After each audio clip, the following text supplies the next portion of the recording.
Hi, today I'm going to read from Front Desk by Kelly Yang, Chapter 25. Chapter 25. As Lupe was leaving the motel, a car pulled in and someone got out. My dad and I went out to greet her. It was another immigrant. My mother's face softened when she saw it was a woman this time. Aunt Ling was a friend of Uncle Lee's, and she was so famished she practically inhaled the dumplings my mother made at dinner.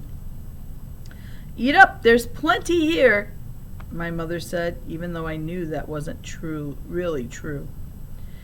In between bites, the woman told us where she had been working, at a nail salon down in Irvine, California. "Irvine," my dad said, "that's supposed to be nice." "Isn't that by the beach?" my mom asked. "Well, I never got to see it," Aunt Ling said. "I spent the entire time hunched over, kneeling on the floor." She told us how she would hold the hands of wealthy American women as they complained right in front of her about their Chinese maids and how they were probably taking things because don't they all steal. "It was like I wasn't even there. They didn't even see me," she said. "I was just a nail clipper to them." My mother reached for Aunt Ling's hand. "Well, we see you," she said. My mother and I led Aunt Ling over to room 1, our best room. Aunt Ling was so touched by our hospitality, the next day she insisted on doing my mother's nails. "Oh, that's very nice of you, but it's not necessary," my mother said bashfully, tucking her hands under her armpits to hide them from Aunt Ling. "Let me see," Aunt Ling insisted. "Don't be shy." "Yeah, Ma, come on, let's see," I said. Reluctantly, my mom put her hands out in front. We gasped.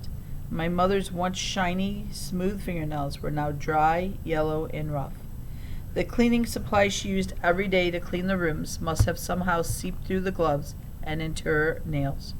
Her nails were practically melting off her hands. "It's been like this for weeks," my mom said, tears coming to her eyes. "I don't know what to do. It's all that Ajax and bleach." "Don't panic. I know just the thing," Aunt Ling said. She got up and went into the kitchen, where she grabbed a cup of lemon from the fridge and baking soda from the cupboard.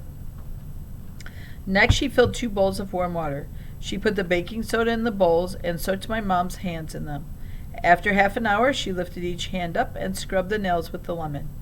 I watched as she worked, scrubbing and drying, polishing and cleaning.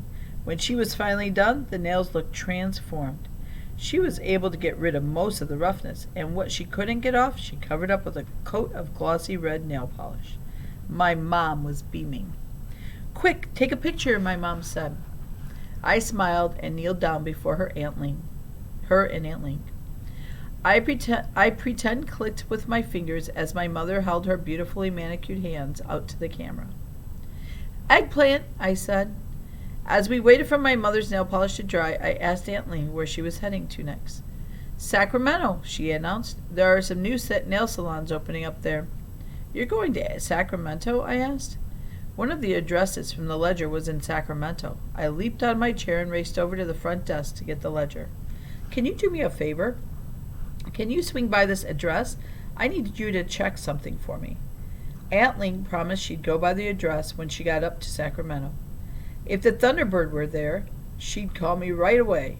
Before she left, she asked my mom whether she could tell any of her friends about the Cala Vista. They could really use a place to stay. Their boss gave them the boot, and they're living out of their cars, she said.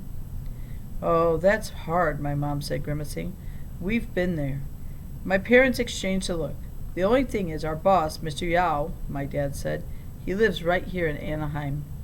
"Sometimes he doesn't come for weeks, though," I reminded them. "He has motels all over the place." Aunt Ling put a well-manicured finger to her chin. "You know what would be great? If you guys had a sign or something for when he's here," she thought out loud. "You mean a don't come in sign?" I chuckled. "Yeah, but not something he'd understand," she said. "A secret sign that only we understand." I looked around the front desk. My eyes fell on an old blue Yankees baseball cap. I picked it up.